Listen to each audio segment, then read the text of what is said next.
প্রিয় ভিউয়ার্স, আসসালামু আলাইকুম। আজকের ভিডিওতে আমি আপনাদেরকে দেখাবো ক্ষীরের বীজটা কিভাবে জমিতে বপন করতে হয়।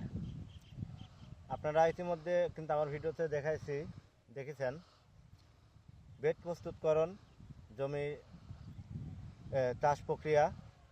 আর আজকের ভিডিওতে আমি আপনাদেরকে দেখাবো যে বীজটা কিভাবে বপন করতে হয়। যেহেতু আমি আপনাদেরকে কিন্তু বলছি যে এটা কিন্তু 3 হাত হলো বেড, 3 হাত বেড করছি।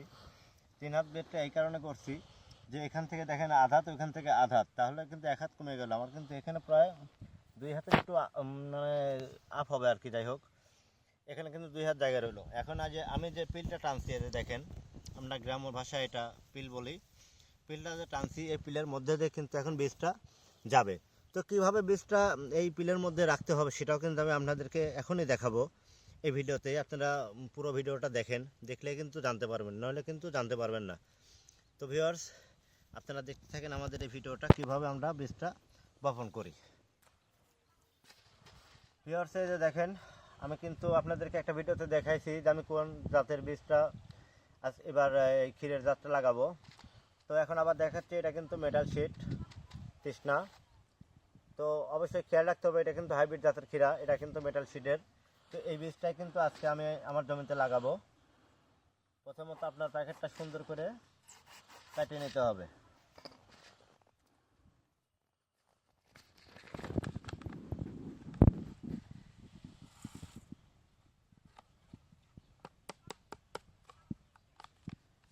এটা কিন্তু 5 গ্রামের প্যাকেট, 5 গ্রামের প্যাকেট। এটা মেটাল শিট 5 গ্রামের প্যাকেট, তৃষ্ণা হাইব্রিড ক্ষীরা। তো ভিউয়ার্স, এখন আমি আপনাদেরকে দেখাচ্ছি যে কীভাবে এই বীজটা মাটিতে রাখবেন। এই যে দেখেন,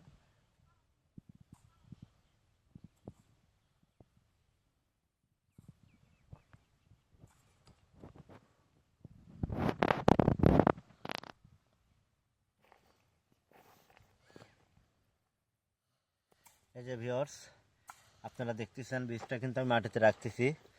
তো একটা জিনিস আপনাদেরকে আমি দেখাবো, এই যে দেখেন বীজটা মাটিতে কিভাবে আপনার রাখতে হবে। এই বীজটা কিন্তু আমি আপনাদেরকে হাতের উপর করে দেখাই।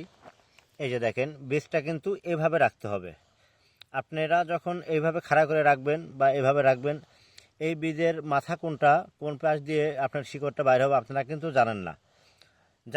অনেকেই জানেন না যে কীভাবে বীজটা শিকড়টা বাইরে হবে। অনেকেই আছে আমরা এই মাথাগুলো এইভাবে মাটির নিচে গাড়ি দিই, সেক্ষেত্রে কিন্তু বীজটা নষ্ট হয়ে যাওয়ার সম্ভাবনা থাকে 90%। অনেক বীজই নষ্ট হয়ে যায়। সেক্ষেত্রে আপনি বীজটা মাটিতে সেম এইভাবে রাখবেন, তাহলে কিন্তু মাটিতে এই বীজের উপর যখন আপনি জাপটা দিবেন, এই বীজের উপর কিন্তু আপনাদের জাপ দিতে হবে, নইলে কিন্তু বীজটা এখন যেহেতু শীতকাল, নইলে কিন্তু আপনার ভালোভাবে বাইরে হবে না। তো অবশ্যই ভিউয়ার্স, আমি আপনাদেরকে আগামী ভিডিওতে দেখাবো, পরের ভিডিওতে, যে জাপটা কীভাবে তৈরি করতে হয় আর জাপটা কি কোন জিনিস দিয়ে দেখাবো।